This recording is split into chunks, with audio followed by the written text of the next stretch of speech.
ચલો ક્લિયર દેખાય છે ને? બરાબર દેખાય? ઓકે, તો ભાઈ આજે આપણે શું જોવાના છે? સ્વાધ્યાય ચેપ્ટર નંબર 3. ચેપ્ટર 3નું નામ શું છે? પ્રવાહ વિદ્યુત.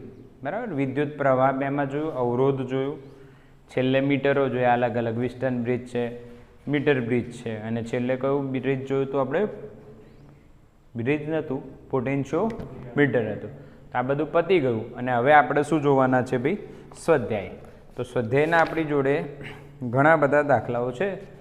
જે વધારાના સ્વાધ્યાય છે એના પહેલાંના 13 દાખલાઓ છે. તો આજે આપણે 13 દાખલાઓ પૂરા થાય એવો પ્રયાસ કરીશું.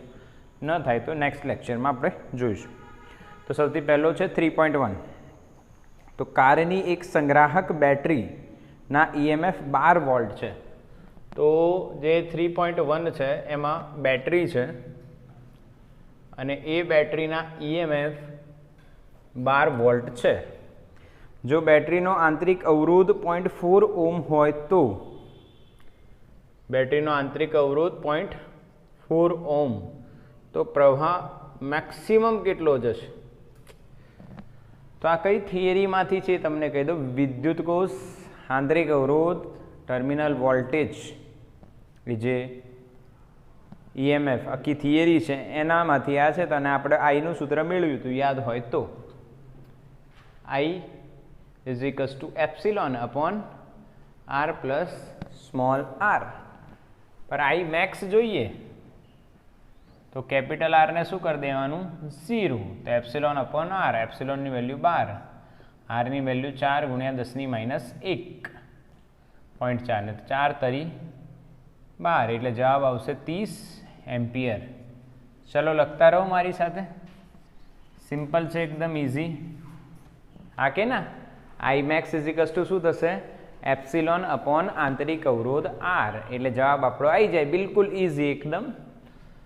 થિયરી કઈ છે મેં તમને કીધી એ જોઈ લો. એમાં તમને પેજ નહીં, આ બાજુ NCERT, અહીંયા પેજ, અહીંયા થિયરી પૂરી થાય ને આ બાજુ આ કન્સેપ્ટ આપ્યો છે કે જો તમારે બેટરીમાંથી મહત્તમ પ્રવાહ મેળવવો હોય તો બાહ્ય અવરોધની વેલ્યુ કેટલી હોવી જોઈએ?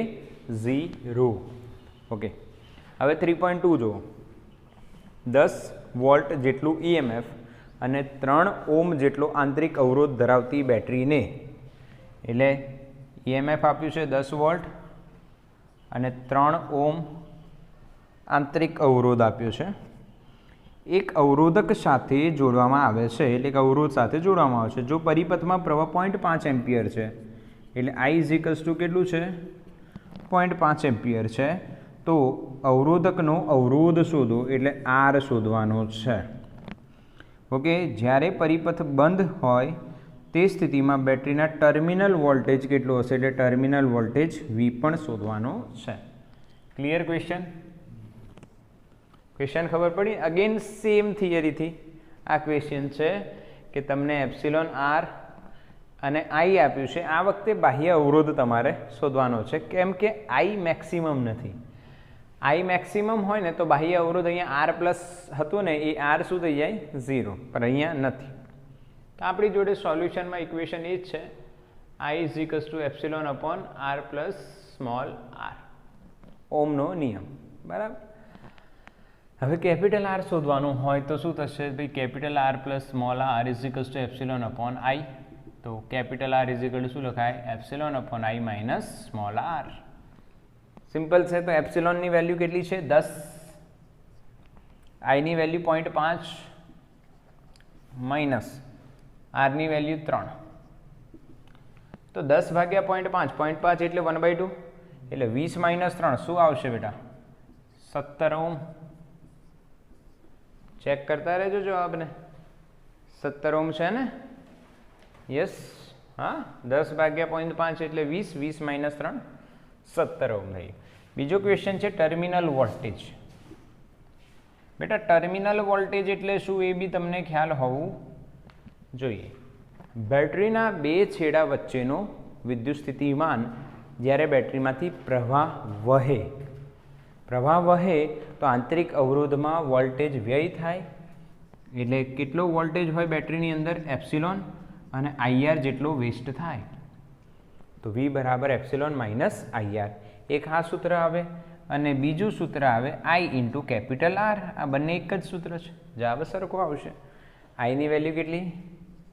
0.5, આરની વેલ્યુ 17, 17ના અડધા કેટલા થાય? 8.5. ખબર પડી ગઈ? 8.5 વોલ્ટ એ આપણા ટર્મિનલ વોલ્ટેજ આપણને મળશે. એકદમ ઇઝી વાત છે ને. V is equal two IR, અથવા તમે એપ્સિલોન માઇનસ IR કરીને પર જવાબ લાવી શકો છો. ઇટ ઇઝ ઓકે, કેમ કે આપણી જોડે અહીંયા બંને વસ્તુ અવેલેબલ હતી, એટલે આપણે અહીંયા IR થી પણ લઈ આવી શકીએ છીએ અને epsilon minus I small r થી પણ લઈ આવી શકીએ છીએ. 3.3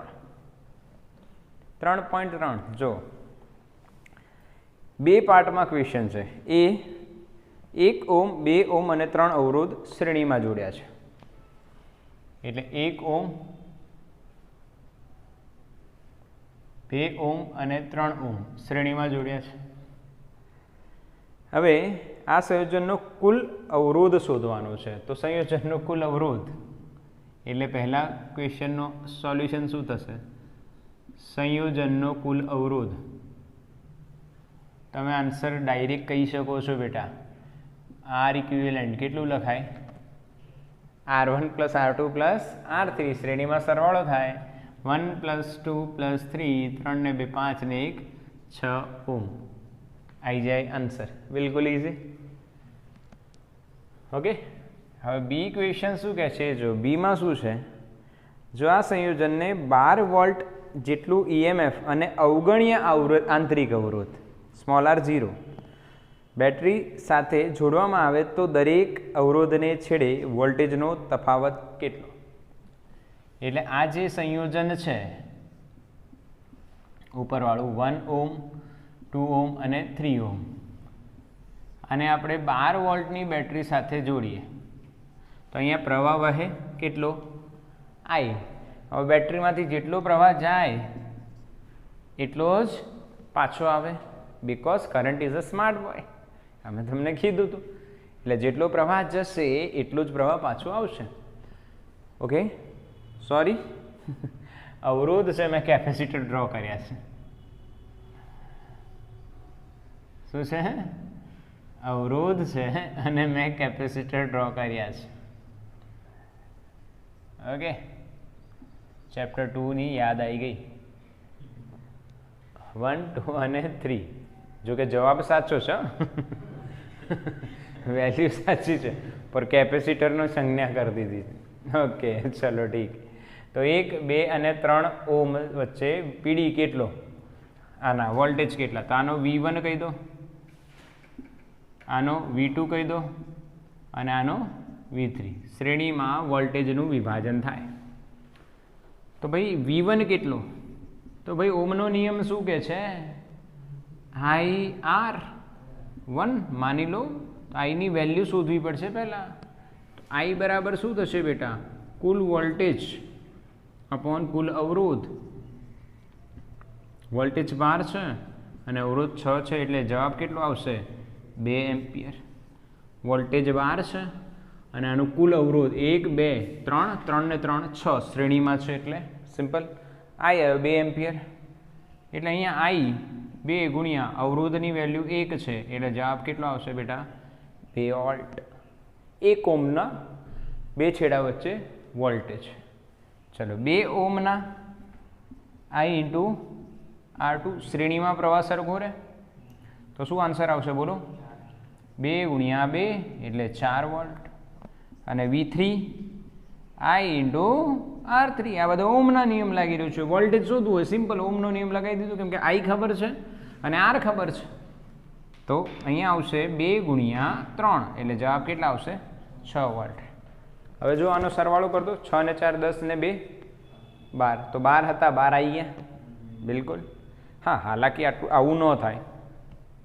અહીંયા વિસ્ટ થશે, આંતરિક અવરોધમાં વિસ્ટ થાય, એટલે 12 ના 12 ના મળે, ઓછા મળે. બટ કેલ્ક્યુલેટિવ પાર્ટ છે આપણો, આ પ્રેક્ટિકલ નથી. પ્રેક્ટિકલી આવું ન થાય, બરાબર.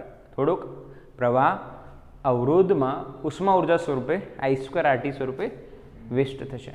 એટલે પીડી 12 વોલ્ટની જગ્યાએ ટોટલ 12 વોલ્ટ કદાચ ન પહોંચે. થોડોક આંતરિક અવરોધમાં વિષ્ટ થતો હશે, પરંતુ અહીંયા ગણવો નથી કેમ કે અવગણ્ય આંતરિક અવરોધ આપેલો છે. બોલો 3 ક્વેશ્ચન પાકા, 1, 2 અને 3. સ્ક્રીનશોટ લઈ લો ફટાફટ.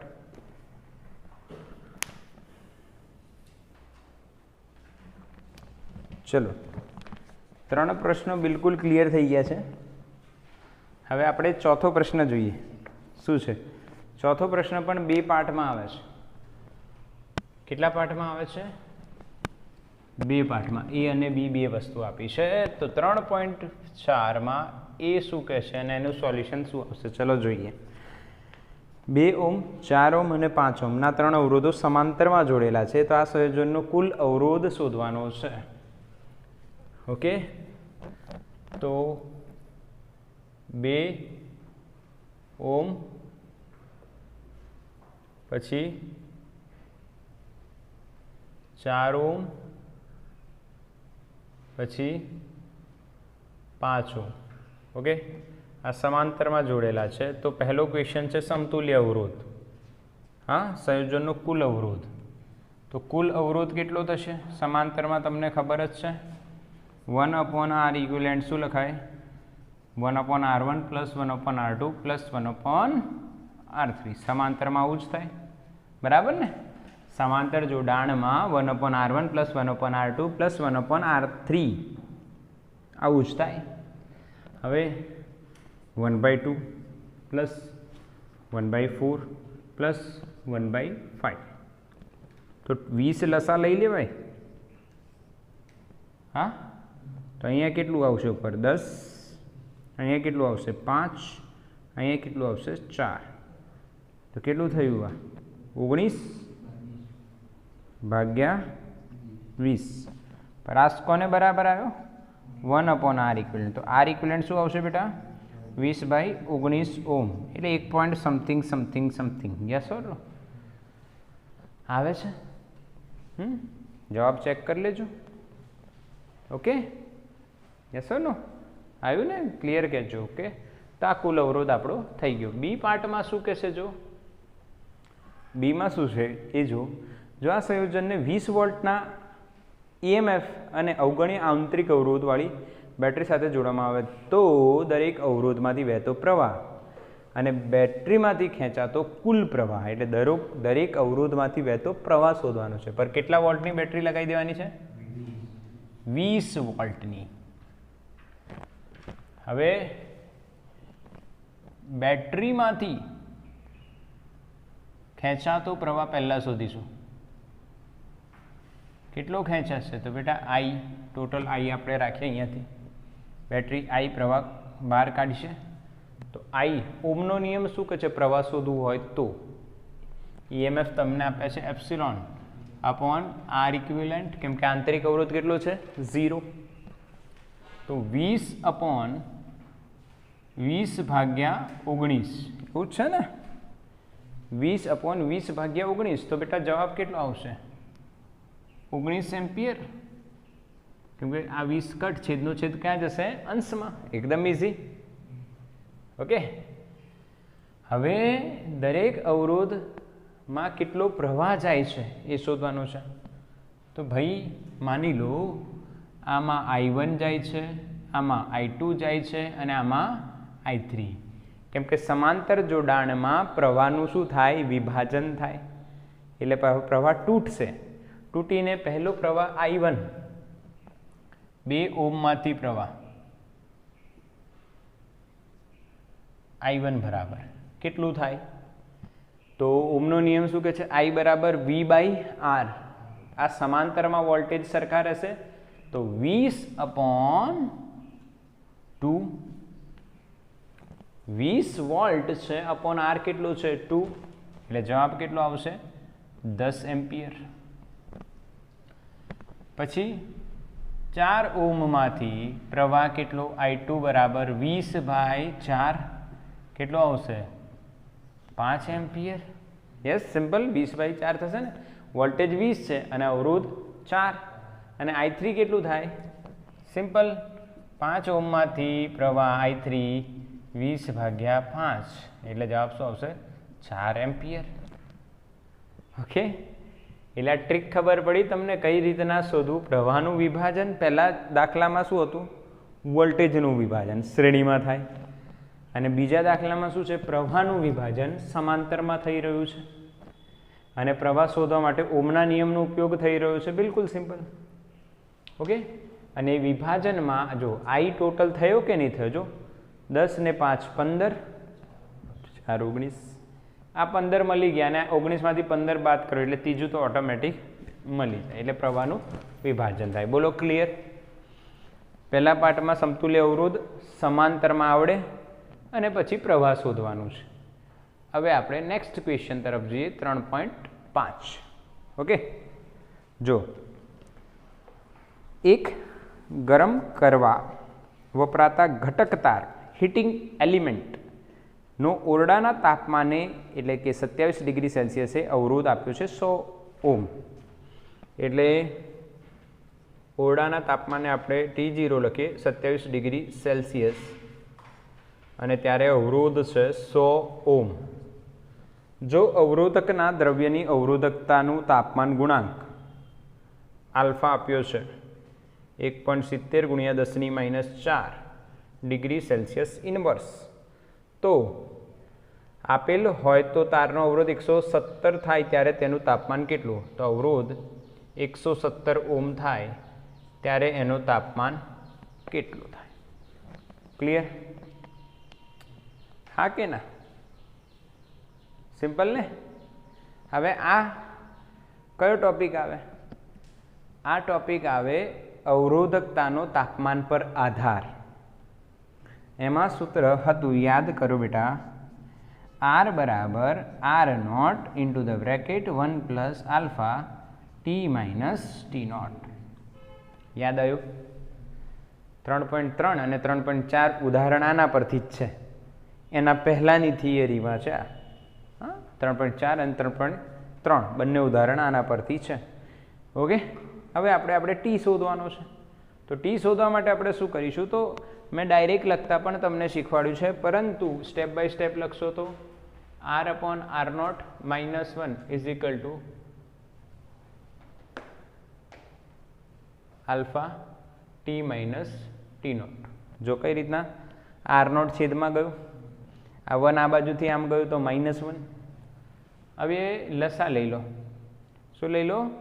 લસા લઈ લો. લસા શું થશે? R minus R0 R0.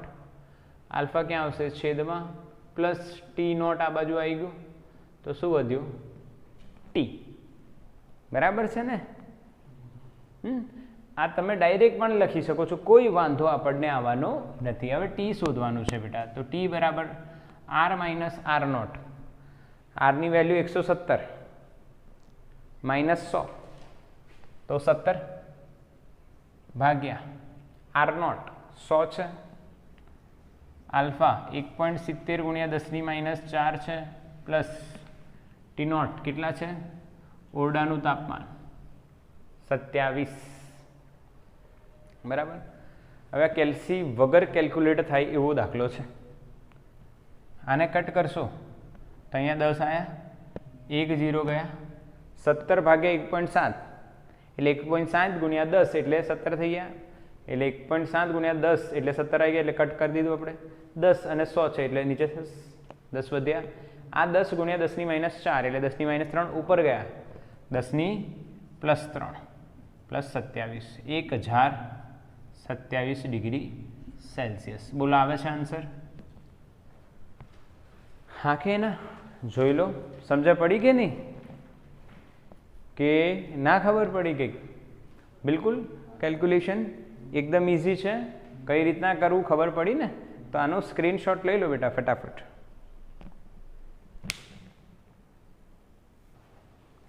ચલો 3.5 પૂરો થઈ ગયો. બરાબર. હવે 3.6 3.7 તરફ આગળ વધીએ. ભાઈ 3.6 જુઓ બેટા, બિલકુલ ઇઝી. 3.6 સ્વાધ્યાયનો 15 મીટર લંબાઈ છે અને 6 × 10⁻⁷ મીટર સ્ક્વેર જેટલું નિયમિત ક્ષેત્રફળ ધરાવતો તાર છે. એમાં અવગણી શકાય તેટલો ઓછો પ્રવાહ પસાર કરવામાં આવે છે, ત્યારે તેનો અવરોધ 5 ઓહ્મ માપવામાં આવે છે. એટલે આપણને લંબાઈ આપી છે 15 મીટર, ક્ષેત્રફળ આપ્યું છે 6 × 10⁻7 મીટર સ્ક્વેર અને અવરોધ આપ્યો છે તારનો 5 ઓહ્મ. તો આ પ્રયોગમાં કરવાના તાપમાને તારના દ્રવ્યની અવરોધકતા કેટલી હશે એટલે રો શોધવાનું છે. બોલો ક્લિયર? કયું સૂત્ર લાગશે? 10મા ધોરણમાં હોય તોય આ પ્રશ્ન આવડે. આર અને રો આવે એવું સૂત્ર, rho L by A. Simple ને, R is equal to rho L by A. તો બેટા રો શું થાય? R A by L.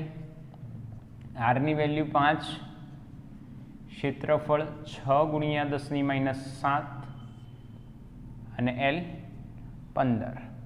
5 તરી 15, બરાબર. ઉપર 6 નીચે 3, તંદુ 6 થઈ ગયા અને જવાબ આવી ગયો 2 × 10⁻7. એકમ રહેશે ઓહ્મ ઇન્ટુ મીટર. બોલાઈ જાય જવાબ, બિલકુલ ઇઝી. રો એલ બાય એ સ્વાધ્યાય અઘરો નથી, એકદમ સિમ્પલ સ્વાધ્યાય છે. જો તમે લેક્ચર રેગ્યુલર એટેન્ડ કર્યા છે તો સ્વાધ્યાયમાં 2 થી 4 દાખલા કે 2 થી 3 દાખલા અઘરા પડશે, બાકી તો ઇઝી છે. ચલો ક્લિયર ને? R is equal to rho L by A અને રો શોધવાનો છે. તો રોને કરતા બનાવો ને કટ કરો તો આન્સર આવી જશે. 7મો દાખલો. એક ચાંદીના તારનો 27.5 ડિગ્રી સેલ્સિયસ તાપમાને અવરોધ 2.1 ઓહ્મ છે. એટલે તાપમાન આપ્યું છે 27.5 ડિગ્રી સેલ્સિયસ અને અવરોધ આપ્યો છે 2.1 ઓહ્મ. અને 100 ડિગ્રી સેલ્સિયસ તાપમાને અવરોધ આપ્યો છે 100 ડિગ્રી સેલ્સિયસ તાપમાને અવરોધ છે 2.7 ઓહ્મ. તો અવરોધકતાનો તાપમાન ગુણાંક શોધો એટલે આલ્ફા શોધવાનો છે. ક્લિયર? આ તમે T1 અને R1 કહી દો, આ T2 અને આ R2 કહી દો. ચલો આલ્ફા શોધવાનો છે. બોલો કઈ રીતના શોધીશું આલ્ફા? હવે તમે વિચારશો તો આમાં R0 તો મિસિંગ છે કે આપેલું છે? સોલ્વ કરો. શું આમાં R0 આ T0 લઈ લો અને આ R0 લઈ લો, એવું થાય? હા કે ના? એવું કરી શકાય ને? આને તમે T0 લખો, આને તમે R0 લખો, આ T થઈ ગયું ને R થઈ ગયું. તો તમારું સૂત્ર શું લખાશે? R બરાબર R0 into the bracket 1 plus alpha T minus T0. તો આલ્ફા આપણે શોધવાનો છે બેટા. આ 2.7 છે ને? ઓકે ચલો આલ્ફા મળી જશે એકદમ ઇઝીલી. જો આલ્ફાને કરતા બનાવો છે કે પહેલાં વેલ્યુ મૂકી દો. તો આરની વેલ્યુ 2.7 છે, આની 2.1 છે. 1 plus alpha T minus T0 100 minus 27.5 કેટલા થાય? 72.5. ઓકે. હવે જો આ 9 તરી 27 થાય, હા કે ના? અને આ ઉડે 3 7 તરી 21 એટલે અહીંયા આવશે 9/7 -1 is equals to alpha into 72.5. પાક્કો? ફરી જો 2.7 અને આ 2.1 છે તો આને 27/10 અને આને 21/10 લખો એટલે 10 10 તો કટ. આ 27 અને આ 21 તો 9 તરી 27 અને 7 તરી 21 એટલે 9/7 થયા. બરાબર? આને લઈ આવ્યા અને 1 ને આ બાજુ લાવશો એટલે માઇનસ થઈ ગયું. હવે જો 9 - 7 કેટલા થાય? 2 એટલે અહીંયા શું લખાશે? 2/7. આને સોલ્વ કરીએ તો એ જ જવાબ આવે ને? લસા લઈ લઈએ. 7 ગયા, 9 - 7 2 થઈ ગયા અપોન 7. હવે તમારે આલ્ફા શોધવાનો છે એટલે આલ્ફાને કરતા બનાવવો પડશે ને? તો આલ્ફા ઇઝ ઇન્ટુ 725/10 કહેવાય. તો આલ્ફા બરાબર શું થાય બેટા? આ અહીંયા જશે એટલે 20 ભાગ્યા 7 ગુણ્યા 725. જવાબ કેટલો આવે? 39. યસ, 0.0039 ડિગ્રી સેલ્સિયસ ઇનવર્સ અથવા કેલ્વિન ઇનવર્સ. બોલો ક્લિયર? યસ ઓર નો? બિલકુલ કેલ્ક્યુલેશન છે બેટા. હવે આ કેલ્ક્યુલેશનમાં તમારે શું કરવું? બરાબર, તો સૌથી પહેલાં આ બેનું મલ્ટિપ્લિકેશન કરશો ને, આ બેનું મલ્ટિપ્લિકેશન થઈ જાય ને તો 0.5ની નજીક જવાબ જશે. એટલે અહીંયા 5ની નજીક એટલે 77 49 એટલે 49ની નજીક આન્સર આવશે. પછી તમે એને એપ્રોક્સિમેટલી કેલ્ક્યુલેટ કરી શકો છો એટલે 0.0039ની 39 અથવા 40ની જવાબ નજીક જશે. એવી રીતના કંઈક તમે સોલ્વ કરી શકો છો. કેલ્ક્યુલેટિવ પાર્ટ છે, બિલકુલ સોલ્વ કરી શકો છો. અહીંયા જો સૂત્ર કઈ રીતના લગાવ્યું? R = R0 × (1 + α t - T0). તમને પહેલા તાપમાને અવરોધ, બીજા તાપમાને તમારે અવરોધ આપેલો હોય તો આલ્ફા તમને શોધતા આવડે. બિલકુલ સિમ્પલ ક્વેશ્ચન છે. હવે આપણે 3.8 તરફ જઈએ. જો 3.8 જો બેટો, નિક્રોમના બનેલા એક ગરમ કરવાના તારને 230 વોલ્ટના ઉદ્ગમ સાથે જોડતા પ્રારંભમાં 3.2 એમ્પિયર પ્રવાહ ખેંચે છે, જે અમુક સેકન્ડ બાદ 2.8 એમ્પિયર જેટલું સ્થાયી થાય છે. એટલે પહેલાં કેટલું ખેંચે છે? 3.2 એમ્પિયર. પછી કેટલું સ્થાયી થાય છે? 2.8 એમ્પિયર. ઓકે. જો ઓરડાનું તાપમાન 27 ડિગ્રી સેલ્સિયસ જેટલું હોય તો ગરમ કરતા તારનું સ્થાયી તાપમાન કેટલું હશે? સંકળાયેલ તાપમાનના ગાળા માટે નિક્રોમના અવરોધના તાપમાન ગુણાંકનું મૂલ્ય આપણને આપેલું છે. એટલે આ પ્રશ્ન પૂછ્યો તો છે, પણ કઈ રીતના પૂછ્યો છે એ જુઓ. સમજો કે પહેલાં 230 વોલ્ટ છે, બરાબર? ત્યારે કરંટ આપણને 3.2 V230 વોલ્ટ છે અને કરંટ આપણને 3.2 એમ્પિયર આપ્યા છે. પાક્કો? શરૂઆતમાં આટલું થાય. ઓકે. અને અમુક સેકન્ડ બાદ એટલે વોલ્ટેજ તો 230 વોલ્ટ જ રહે છે, પણ પ્રવાહ સ્થાયી થઈ જાય છે ઘટીને 2.8 એમ્પિયર. ઓકે. હવે જો ઓરડાનું તાપમાન એટલે ઓરડાનું તાપમાન આપણને આપ્યું છે 27 ડિગ્રી સેલ્સિયસ, તો તમારે સ્થાયી તાપમાન શોધવાનું છે. ઠીક, એટલું. આના માટે આપણને આલ્ફા આપ્યું છે 1.70 ગુણ્યા 10⁻⁴ ડિગ્રી સેલ્સિયસ ઇનવર્સ. ક્લિયર? હા કે ના? કયું સૂત્ર લાગશે? હા, આ જ લાગશે. મેં તમને વ્યવસ્થા કરી આપી છે. જો શું વ્યવસ્થા કરી આપી છે? હા, અહીંયા જગ્યા કદાચ ખૂટે આપણી જોડે એટલે આપણે બોર્ડને સાફ કરી દઈએ છીએ. બટ આ તમે સમજો, ઉપર વી અને આઈ છે, નીચે વી અને આઈ છે, અને ઓરડાનું તાપમાન છે ને જે સ્થાયી તાપમાન છે એ શોધવાનું છે. ક્લિયર કરી શકાય ને? તો આનું સ્ક્રીનશોટ લઈ લો. Okay, clear? હવે બોર્ડ આપણે સાફ કરી દીધું છે અને વી અને આઈ આનો આપણે આન્સર મેળવવાનો છે બેટા. કઈ રીતના મેળવીશું એ તમને ખબર છે.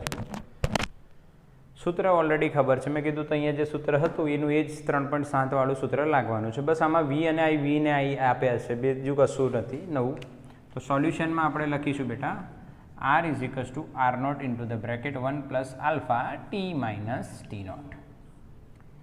હવે R ની જગ્યાએ આપણે લખીશું V/I, R0ની જગ્યાએ લખીશું માની લો V/I. હવે અહીંયા તો કટ થઈ જાય એવું લાગે ના, પર કટ ના થઈ જાય. આને તમે લખવા કાં તો તમે આને હવે જો સમજજો મારી વાત, આને આપણે હટાવી દઈએ છીએ. તમે તમારી રીતે ના સમજો. આ V/I થી આપણને શું મળશે R0 અને આ V/I થી આપણને શું મળશે R. તો V/I આપણે અહીંયા કરીએ તો 230 ભાગ્યા 3.2 કેટલો જવાબ આવે 71.87. એક ડિજિટ હજુ બોલો 5 ઓમ. અને આમાં 230 ભાગ્યા કરો બેટા 2.8 230 ભાગ્યા 2.8 82.14. એક ડિજિટ હજુ બોલ દો 230 ભાગ્યા 2.8 3. ક્લિયર? હા કે ના? હવે તમારે વેલ્યુ મૂકી દેવાની, બસ બીજું કશું નથી. તો અહીંયા આવશે 82.143 is equals to 71.875 into the bracket 1 plus alpha આપેલું છે, હા 1.7 ગુણ્યા 10⁻⁴ T minus T naught. T તો આપણે શોધવાનો છે, માઇનસ ટી નોટ આપણી જોડે 27 છે. ક્લિયર? હવે આવું તમે કેલ્ક્યુલેટ કરી શકો છો. ઓકે, ગણતરી લાંબી થાય તો શું થશે ભાઈ? જો 82.143 અપોન 71.875 માઇનસ 1, આ 1 આ બાજુ આવશે, એની સાથે છેદમાં આવશે 1.7 ગુણ્યા 10⁻⁴ અને પ્લસ થશે 27 ઇઝ ઇક્વલ ટુ આપણને શું મળશે બેટા? ટી. બોલો ખબર પડી? એની એ જ વસ્તુ કરી રહ્યા છે, આને છેદમાં લઈ આવ્યા, 1 માઇનસ કરી દીધું અને આલ્ફાને નીચે લઈ આવ્યા અને ટી માઇનસ 27 માંથી 27 આ બાજુ લાયા. તો જવાબ આપણને મળશે બેટા ટી બરાબર 867.5 ની આસપાસ. ઓહ, ડિગ્રી સેલ્સિયસ તાપમાન છે એટલે ડિગ્રી સેલ્સિયસ. બોલો ખબર પડી બેટા? પ્રારંભમાં આપણને R0 પછી R અને આ રીતના વેલ્યુ મૂકશો એટલે આપણને આન્સર મળી જશે. બોલો ક્લિયર? 3.8. ઓકે, તો આનું સ્ક્રીનશોટ લઈ લો બેટા.